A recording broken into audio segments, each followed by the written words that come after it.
colleagues and friends, hello and welcome. Welcome to the Metropolitan University Prague, and welcome to this roundtable focused on European security. It's a great pleasure to welcome you here, both in person and in online version. There's been some opportunity to organize this event in person, although so we wanted to take advantage of this opportunity. And we are very happy to see some faces in person, but obviously we also really appreciate your online attendance. This window of opportunity may be closing now as the COVID situation is getting worse in the Czech Republic. So I would like to ask you to wear your face masks if you can, please. Just for clarification, speakers won't be wearing their face masks during their presentations. As for the program, this event, this roundtable is co-organized by two bodies.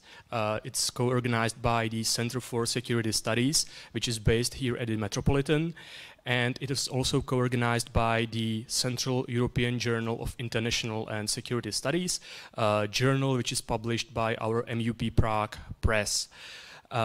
So it's our pleasure to welcome you here. My name is Aleš Karmazin. I'm a chief editor of the journal, and I also want to briefly introduce my colleague, Professor Oldřich Bureš, who is the head of the C4SS, Center for Security Studies.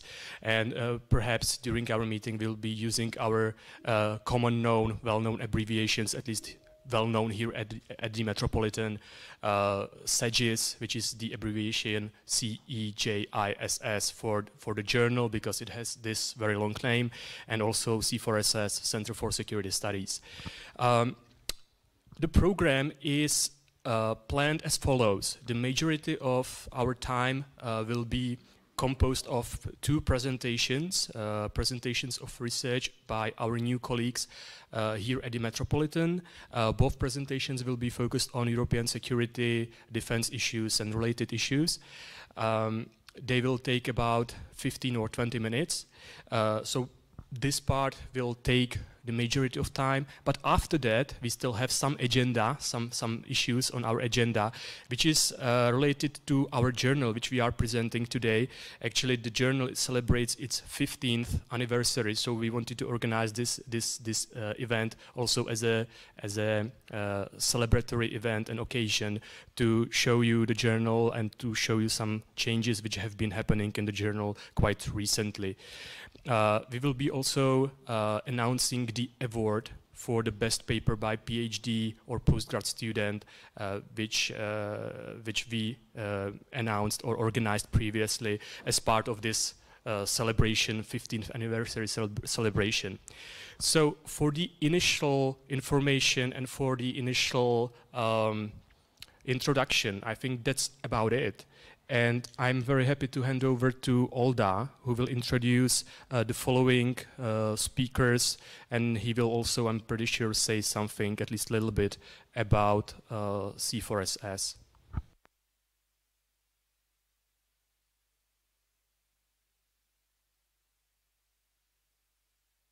Aleš, I'm very pleased to also welcome you here, both in person and virtually. It's a pleasure to be able to finally do something live, and as Aleš just mentioned, probably it may be for a long time one of the last events. The Center for Security Studies, which I have the pleasure to head, has had the last live event 2 years ago. In the fall of 2019. So it has been a very long time since we've done something like this, and I'm really happy to see real-world people. This is nothing against you who can see me on your screens. I very much appreciate that you are also with us online, but life is life, so to speak. So I'm very happy that we can also do it with the in-person attendance. I'm also very happy to introduce the speakers who are our postdocs, new postdocs within the Center for Security Studies. One of them has already started. This is Christine Andreeva, who is a recent graduate of Dublin City University, and who has joined us from October 1st. The second speaker who will be talking to us online is Jonata Anicetti, who is still finishing his PhD at the European University Institute in Italy, and who will hopefully be able to join us at the beginning of the next year. For us, this is quite special because we used to have postdocs for a couple of years, and then there was a couple of years break where due to several issues we could not recruit new postdocs. So I'm very happy that we have two new young bright colleagues joining us within the Center for Security Studies. And I'm looking forward to their presentations. Christine will be talking about the evolution of information sharing in the fight against terrorism at the EU level. Jonata will talk about the European arms suppliers and the extra EU offset demands. So I'm very much looking for the presentations. As Aleš has already mentioned, we will take questions and open the Q&A after both of the presentations are delivered. So without further ado, I will pass the microphone to Christine. Christine, the floor is yours. Thank you. Hi, everyone. As Professor Borsch already introduced me, I'm Christine. I've just started my postdoc here. I feel very welcome, so nice to meet all of you. I will be presenting today a paper that is online as of October 3rd of mine, which is based on my PhD research, and it's open access now, so you're all welcome to check it out.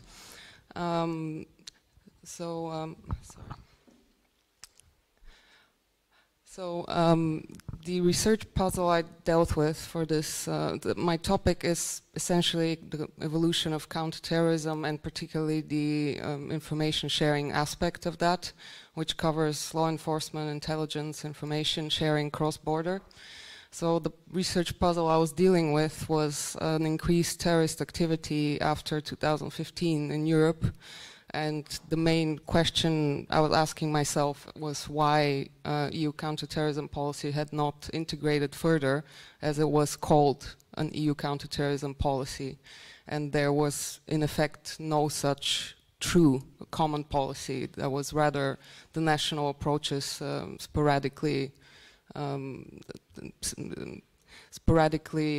sometimes collaborated, but more often than not, there were national approaches.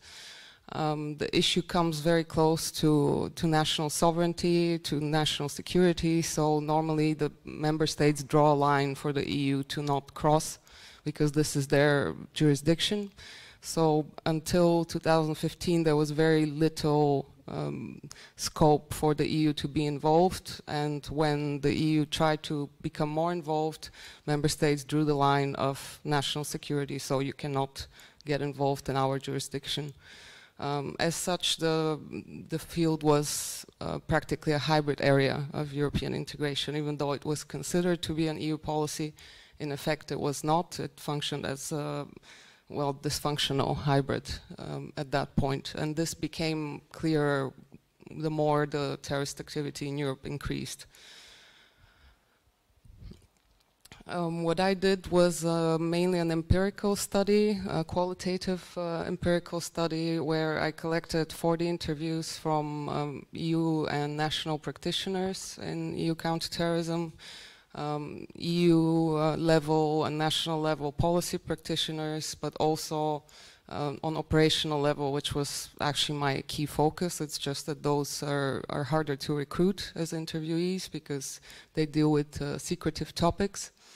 And I was discussing with them the gaps in governance between EU and national level governance in counterterrorism, and the added value of the EU in such policies, and where do they perceive the EU can or should or has provided value and where it hasn't, and looking for specific feedback from them on that.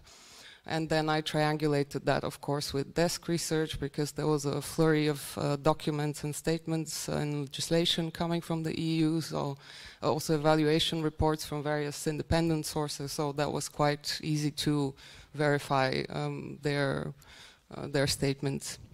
I focused on middle-level officials, although I had a few high-level ones, because they are relatively more free of constraints on political level and relatively more free flowing in terms of their experiences.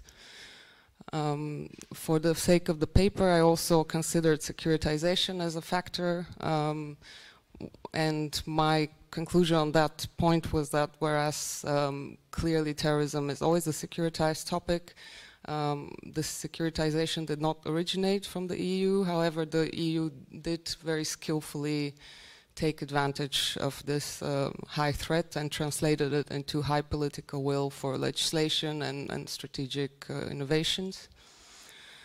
So my sort of theoretical or conceptual framework is that, so I begin by defining sort of the concepts of critical junctures and paradigm shifts, which are very overused in the field of EU counterterrorism. And I claim in my research that they are not equal because they're often used synonymously. So critical junctures are often external events to the system that shake up the system and show its inability to fulfill its original functions. And then it shows the necessity to introduce a new path or a new function or a new governance instrument in that system.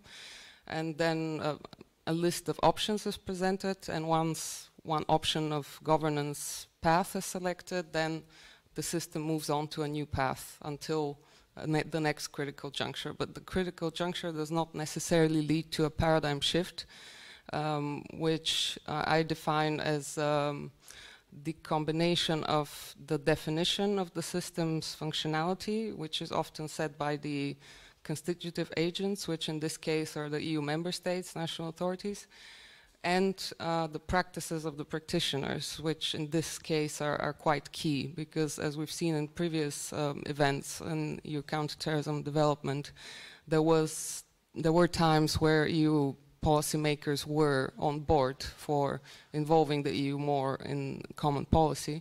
However, the practitioners were not on board. So this attempt for a paradigm shift was unsuccessful because the practices essentially remained the same on the operational level, which is key in counterterrorism because they are the ones who do the actual work behind the scenes. So where I see the difference in this case, as per my research, is that there's two cognitive shifts that have occurred in EU counterterrorism based on the two main cognitive frames on which the policy is based. The first one used to be for a long time that terrorism is a national security issue, a sovereign issue, and this is somewhere where the EU is not to be involved because it is not part, according to the treaties and according to the intergovernmental agreements, it is not its remit to be involved.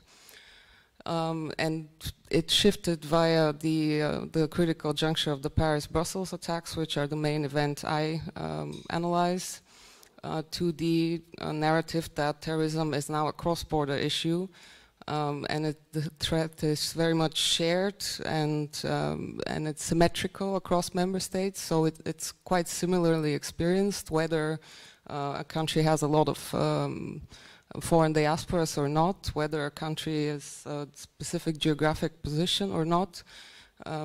Terrorism seemed to affect most, if not all, member states equally at this point.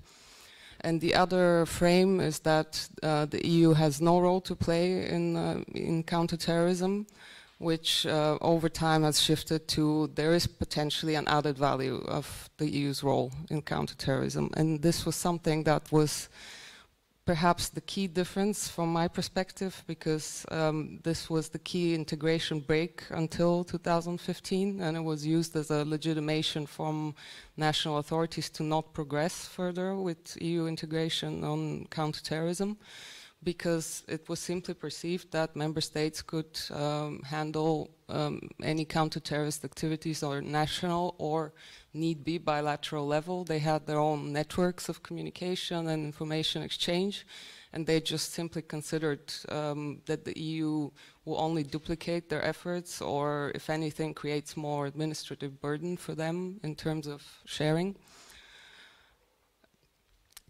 So my conceptual claims are, as I've already said, critical junctures and paradigm shifts are not the same. Securitization was used by the EU, but not necessarily initiated by the EU.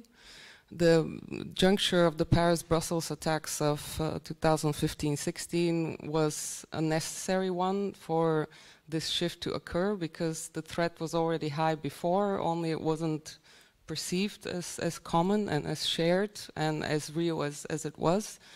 And these two attacks, which were also connected to each other, were necessary to expose the gaps in governance that were needed to be filled, and also to demonstrate that potentially the EU has a role to play and that there is some added value in common efforts.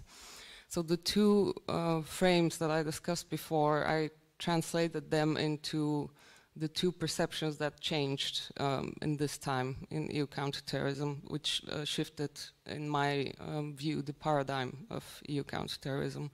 The first was the perception of terrorism as an EU issue, importantly on practitioner level, because on political level it's happened before, and the perception of an EU added value in operational work, because operational work was always outside of the remit of the EU. There are certain specific events, I will not go into too much detail, but there are sort of the events that kicked off, because it was a spillover kind of progression of these events, because things started with documents, the Council conclusions were sort of a mandate given to the EU to legislate. The EU Agenda on Security was the strategic document driving the development. The Counterterrorism Directive is the framework legal document, which establishes what is considered a terrorist act, what is considered a criminal act in terms of the counterterrorism framework. And then from there on, the institutional innovations kicked off. So it began with the Europol sub-bodies, the EU Internet Referral Unit, and later on the European Counterterrorism Center. The first one introduced a lot of expertise in terms of internet radicalization and introduced communication channels between national authorities. The second one introduced national experts into Europol, national counterterrorism experts that were liaison officers now in Europol. So member states felt more confident that their operational information was treated better in the agency, which until then was not seen with a lot of trust by national authorities. Other justice and home affairs agencies were also increased in mandate, funding, staffing, etc. Mostly Frontex of all of these, which became an executive agency, which was also unprecedented until then. None of the justice and home affairs agencies have an executive function, because they are only to be subordinated to the national efforts. They're only supplementary role. They're not supposed to be over the national authorities in any sense. The Security Union, which by now we know is a temporary endeavor, was also quite an ambitious initiative that began after the Brussels attack. It essentially put forward a commissioner and an office that was in charge of making sure that the reforms in the sector were timely and that member states were managing the implementation, and when they weren't, offering help, offering or starting infringement procedures where that wasn't kept. Also, it took a more holistic approach to counterterrorism, involving also the single market, which until then was not really an option. And then there were various interinstitutional dynamics that contributed to coherence in this field. Some that I found quite useful were the high-level group consultations organized by the Commission that involved various EU and national level agencies and bodies, which kicked off a certain dialogue which was missing until then between those. And it over time contributed to trust building and to understanding of mutual and common priorities, red lines, etc., which helped a lot of negotiations along the way. And then the European Parliament's Terrorism Committee had a similar role, also in terms of involving the European Parliament more in the legislation process, because until then it was a bit marginalized, because it was considered it does not have the expertise to be very directly involved. So these interinstitutional difficulties that were there until then were starting to be mended through this regular dialogue. In terms of information exchange, the obvious increase was after 2015. Until then, the data was very fragmented. It was databases existent on EU and national levels were not interoperable. They were not combinable, so only specific experts had access to specific information, which hampered the access to a full comprehensive profile of suspects when someone was, when a suspect was on the run, for example, or when a terrorist network was investigated and they were trying to dismantle an act or a group. The information was fragmented in a way like a broken puzzle. So there were different pieces in different places, but not enough to build the whole picture. And that changed when the foreign terrorist fighters, so the European citizens that traveled to ISIL strongholds in Syria and Iraq started returning to Europe. And that's before the attacks even started happening. So this incurred increase in the information sharing across member states, but was not necessarily occurring through EU channels yet. And the EU channels were also not that developed so that they could provide a comprehensive profile. And with each subsequent attack, that was key that more experience, more information was collected by policymakers and practitioners on the gaps of governance that they need to address. And in the process tracing exercise, you could see how after every event there was a specific tangible measure that was introduced that was to tackle the gap that was discovered by that event. For me, through my research, the key event that kicked off all of these changes was the aftermath of the Paris attack of November 15, when the prosecutor in charge of the investigations first shared all the data from the attack with Europol and Eurojust, and in a way gave them the authority to conduct the investigations, as the French authorities were already quite overwhelmed with investigating the Charlie Hebdo attacks earlier that year and several failed incidents. So Europol and Eurojust had the opportunity to conduct for the first time counter-terrorist investigations independently, and they gathered a lot of useful experience through that. And with each next attack they were involved again, and until now, whenever there is a terrorist attack in the EU, Europol is involved in the investigations. The passenger name records package was also key in terms of information sharing. It collects data on airline passengers, and it's considered by now also on other types of travel. It was necessary to follow people who were trying to flee across borders, because obviously in the Schengen space you have no borders, so some people were just constantly evading capture through traveling around the EU, which is by now it's easier to prevent that. The most important database in terms of information and counterterrorism is the Schengen Information System, which is a law enforcement database, so police, border security, etc., law enforcement personnel can introduce alerts and information in there, which is immediately accessible to their cross-border counterparts. There were some flaws identified there, including at the time that the only surviving suspect of the Paris attack was on the run. and there was information on him that was fragmented across segments of this database, and it was discovered also that it was not used symmetrically across member states, which was remedied with the next legislation. So this is one of the concrete steps that was taken to close the governance gap. And the interoperability package is quite a complicated legislation. I will not go too much into detail because it will get quite technical, but essentially this fragmentation of data was tackled through making all these systems connected to each other, and they introduced also 3 new information systems collecting new types of data, and all of that data is now interconnected in one comprehensive profile, so that when law enforcement authorities of a certain grade enter a suspect's name in a certain database, they get a comprehensive profile of all of the relevant information for that suspect, which enables better pursuit of not only of terrorists, but also of criminals, of human trafficking, and all other sorts of crimes that the EU has remit in.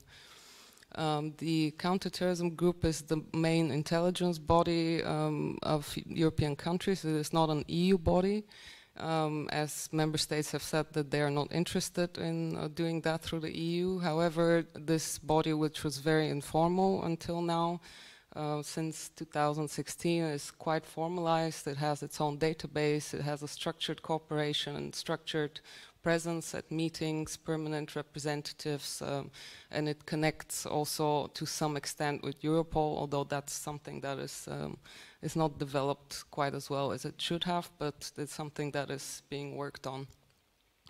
So this is just a picture of some of the important measures in all the 4 branches of EU counterterrorism that were adopted in the 3-4 year aftermath of the Paris and Brussels attacks, which is much more than was ever adopted before.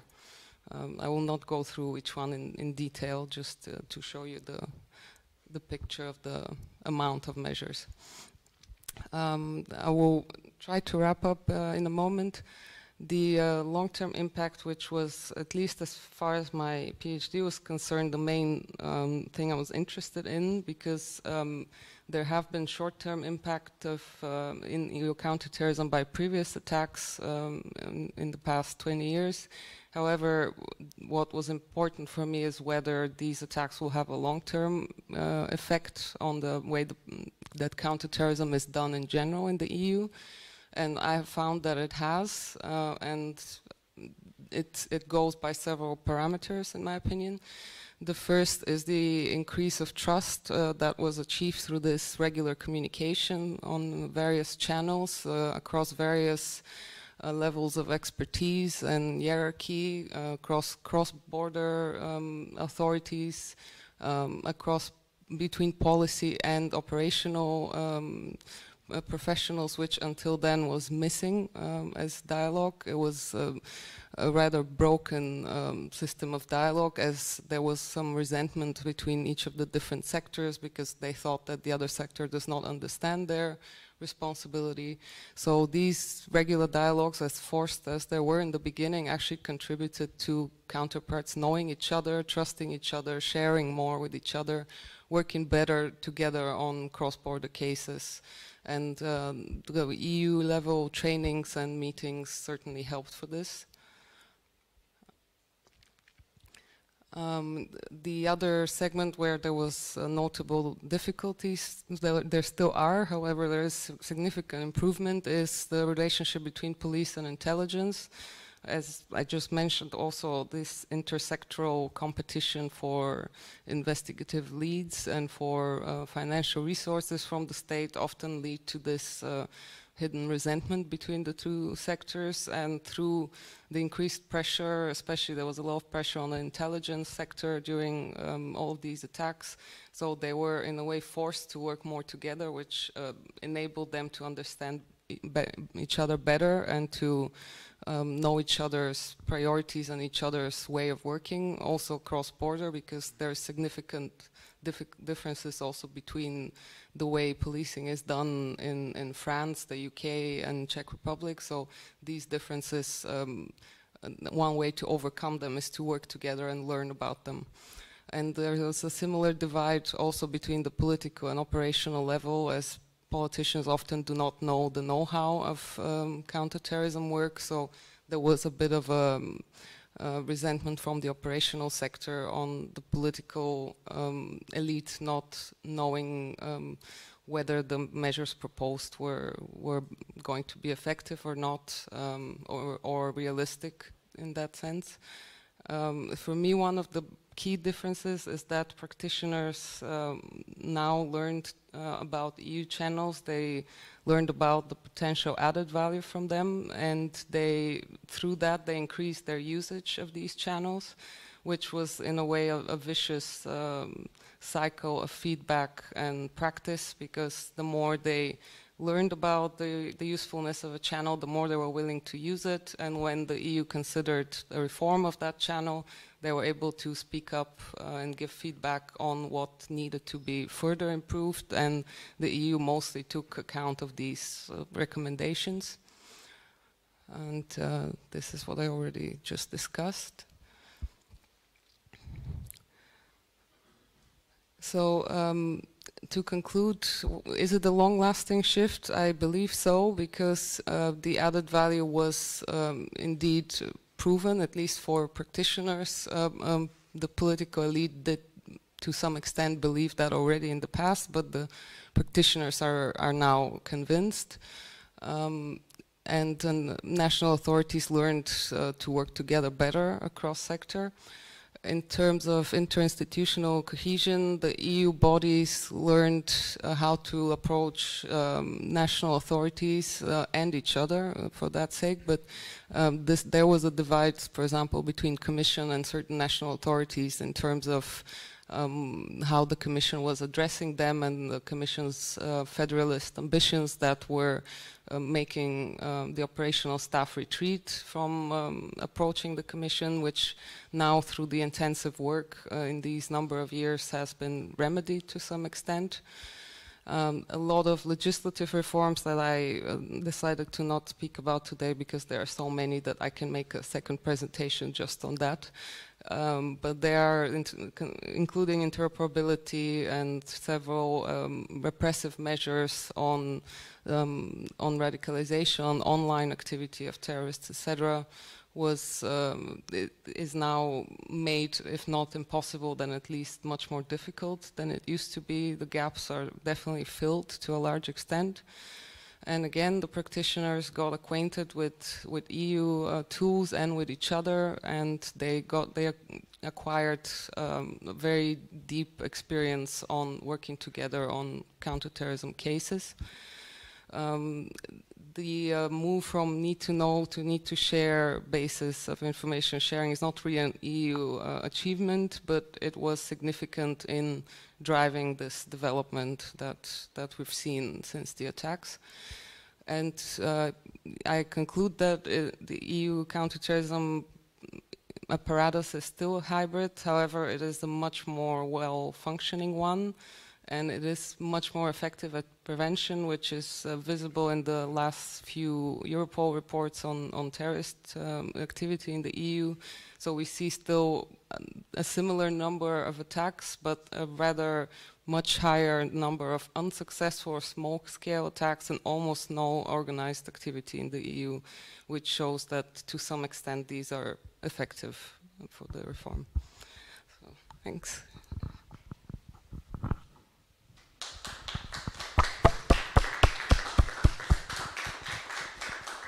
Thank you very much, Christine, for the presentation. For me, of course, very interesting, because I also done quite a bit of research in this area, so I have lots of questions, but I hope there will be questions from the audience.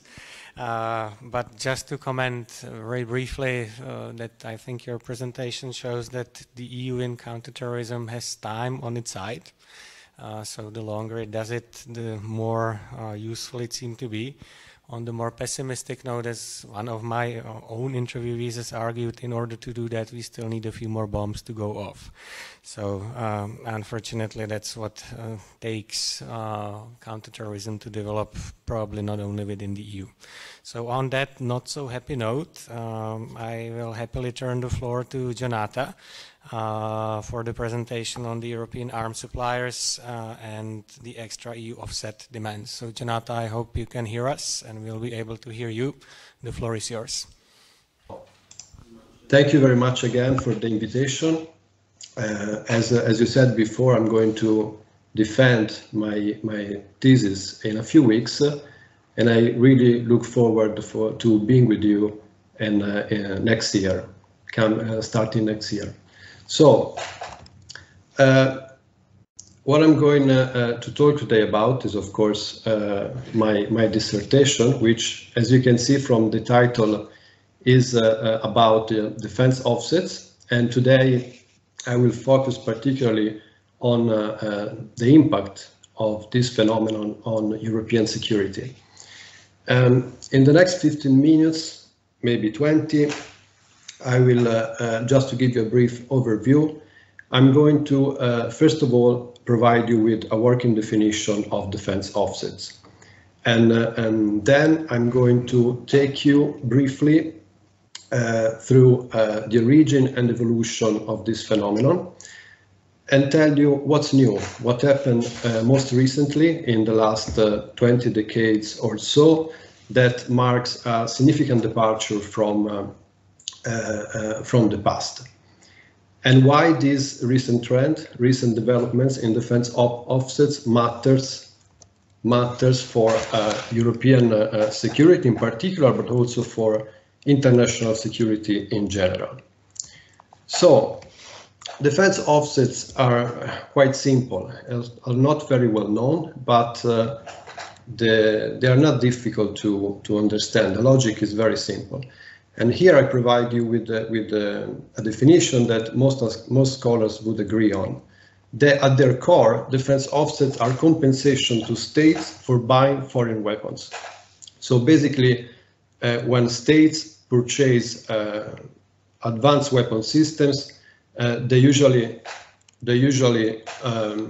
require foreign suppliers not only to show in their proposal, in their bids, that they have the best advanced weapon systems in terms of price and quality, but they also want them to show that they are ready to provide additional benefits. Benefits like technology transfer, co-production, subcontracting, license and production, training, investment, etc. So for instance, a foreign supplier has to show that is ready to provide an offset package, perhaps including technology transfers to some local defense companies, or even civil defense companies, of course, depending on the technology being transferred. If this is dual use, for instance, can also be transferred to some civil companies. These foreign suppliers may also offer to involve some local companies, perhaps in the supply chain of the weapon system being transferred. For instance, let's say that Lockheed Martin want to transfer fighter aircraft to Israel. It may propose to some Israeli defense companies to join the supply chain of the fighter aircraft, perhaps by producing the tail or other small parts and components like the wings of the plane, or even the avionics in case of Israeli companies, most likely avionics. Again, like the definition, also the rationale behind defense offsets is quite simple, I would say. Through defense offset, states typically seek to build, retain, or modernize their defense and/or civil technological and industrial base. Of course, build, retain, or modernize depending on the level of development of the specific buyer state. By contrast, foreign suppliers use offsets to enrich their bid and thus increase their chances to win in what it is a very competitive market. Indeed, the arms trade is a buyer's market, is a market where supply exceeds demand, and therefore, because of this, buyer states enjoy large bargaining leverage over foreign supplier and are thus able to extract onerous concessions from them, additional benefits from foreign suppliers. Offsets have been around for quite a long time, at least since the second half of the 19th century. According to defense economics scholars, the first offset ever was agreed between UK, a British ship producer, and Japan in the 1870s. Japan wanted to modernize its navy and required these British companies to transfer the technology that would enable to do it. So through this technology, Japan wanted to eventually indigenously produce its naval fleet. Since then, since the second half of the 19th century, defense offsets have spread globally. Here on the right side of the screen, you can see an American Lockheed fighter aircraft of the late 50s, early 60s. So we are during the Cold War, the beginning of the Cold War.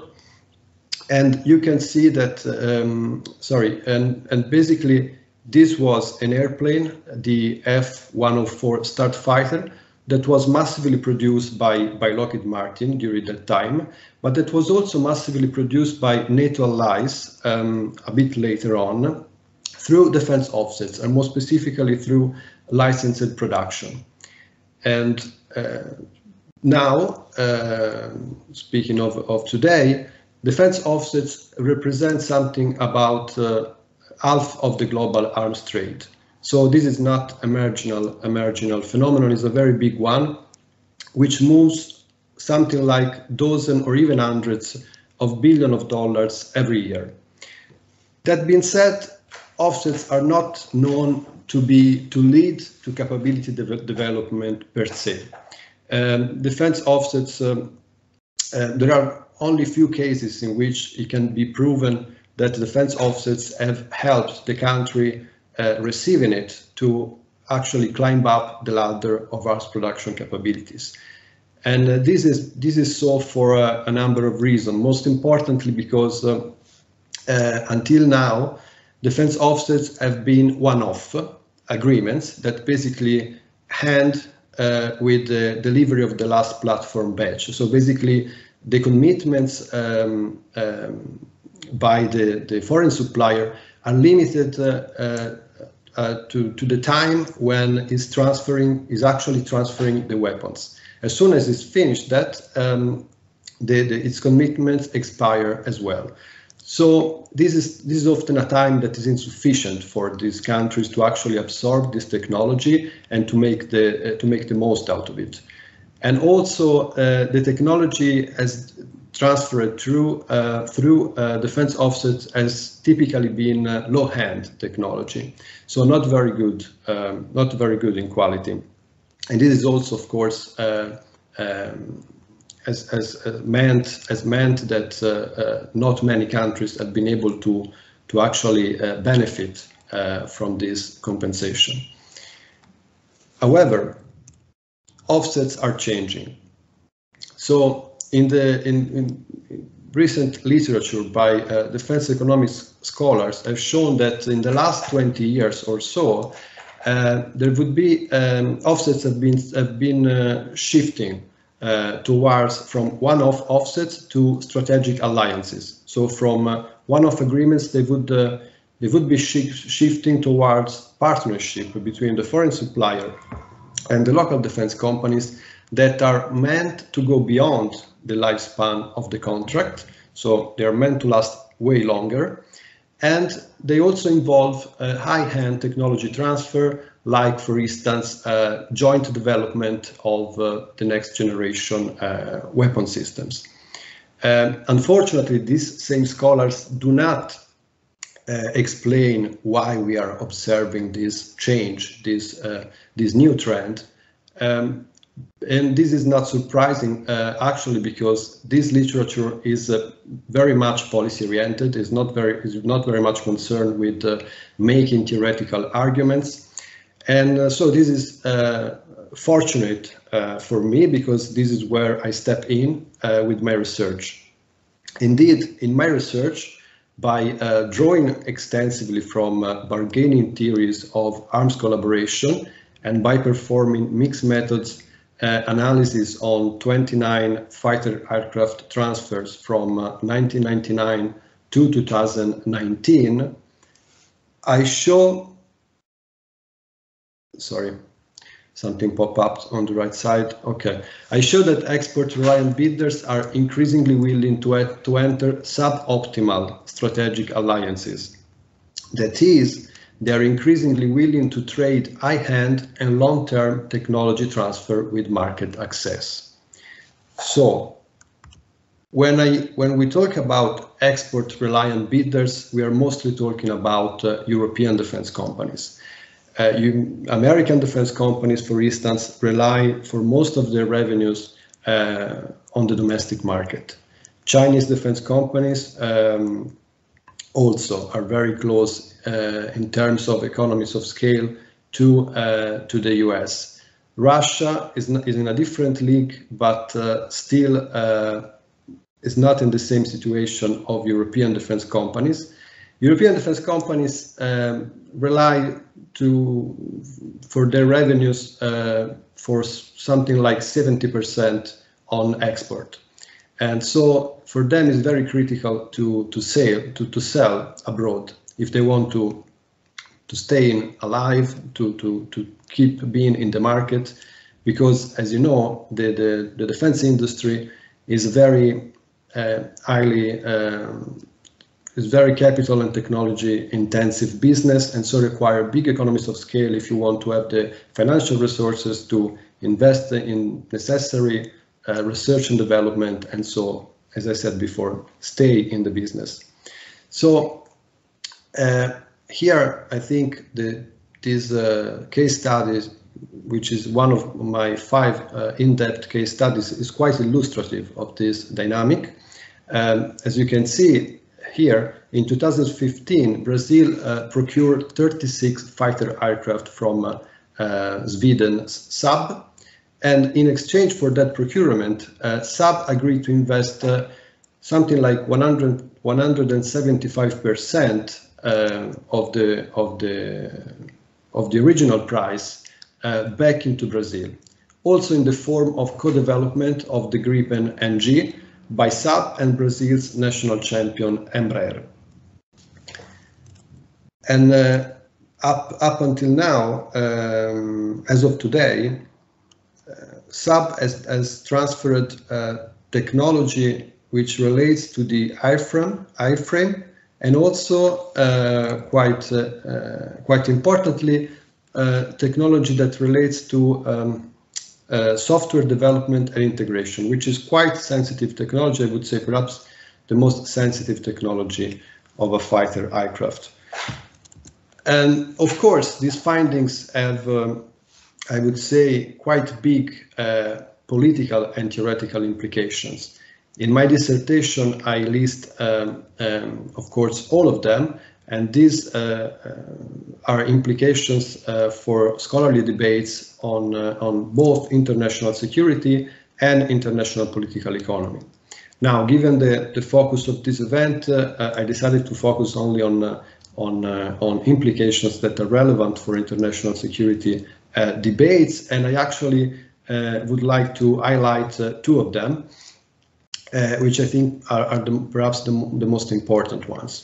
So first of all, by showing that export-reliant bidders form suboptimal strategic alliances with rising powers, with large markets and substantial absorptive capacity, like is the case of Brazil, I contribute to debates on capability development and power diffusion.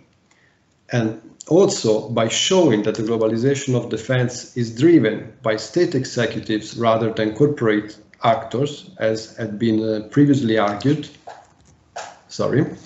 I contribute to debates on the globalization of production.